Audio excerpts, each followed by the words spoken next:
time ago. A cold shiver races down my spine as I think of those years nearly wasted, not just with the memory of the betrayal, but everything that came after. The slander, the backlash, the lies, the threats, the loss. Not that I'd been fully innocent in it all. I'd made my own mistakes, a lot of them. Through it all, only one thing kept me fighting. My little girl. She's more than worth the heartache her father put me through. The reason I keep fighting, even when some days it seems easier to just give up. I glance at the clock on the wall.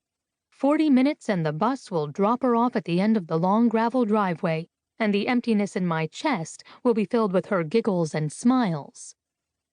And soon, our house will be filled with a stranger's voice as well. I take in a deep, steadying breath. She should be here by now. I still can't believe you're booked for 3 months. I mean, who rents a bed and breakfast in Stanton for that long? It's odd, don't you think?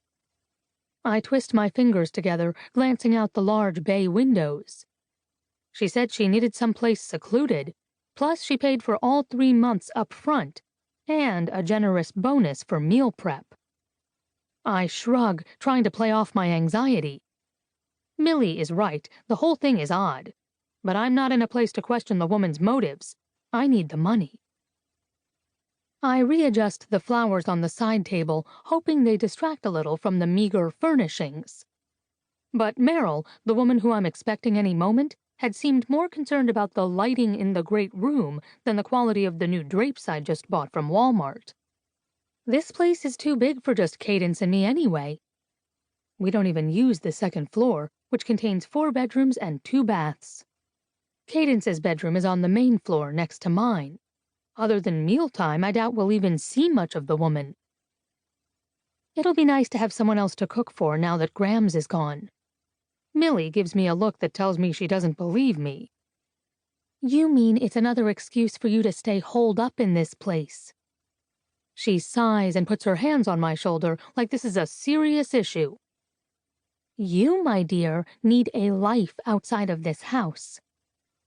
I like my life, and I don't need you trying to set me up with any of Keith's friends, I say, knowing it's exactly what she's getting at. She's been trying for years to get me out on a double date with her and her husband, but the last thing I need in my life is another complication. Fine, but we haven't had a real girls' night out in years. You're coming over Sunday. She snorts. A bottle of Chardonnay and binge-watching reruns of The Bachelor does not count as a party. I have Cadence, who is with her dad every other weekend. There's no reason you can't go out and have a little fun, maybe meet someone. Don't you think it's time? My stomach twists, because there is a part of me that's lonely, that aches for a real connection with someone. I shake my head. I've been down that road and I'm not going back. Millie sighs. Not all guys are assholes, you know. Yeah, I know. Yours certainly isn't. I rub my hands over my bare arms. I know that not all men are cheaters and liars. My dad was one of the good ones. Even when my mom got sick, he never left her side. And after she passed away, he literally died of a broken heart. A month to the day that my mom died, he went into full cardiac arrest and passed away before the paramedics were able to get him to the hospital. It was the day of my dad's funeral that I walked in on Mitch and the other woman. In a way, I think I'd known he'd been cheating all along. I just hadn't wanted to admit it. But what was I supposed to expect from a guy whose life goal was to be the next Freddie Mercury, but couldn't hold a tune to save his life? And yet, I'd supported him.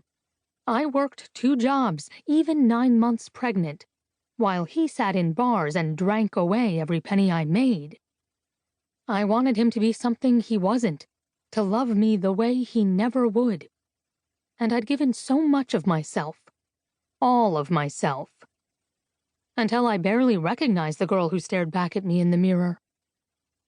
That day, finding him in our bed screwing another woman, I made a decision. I won't ever let a man hurt me.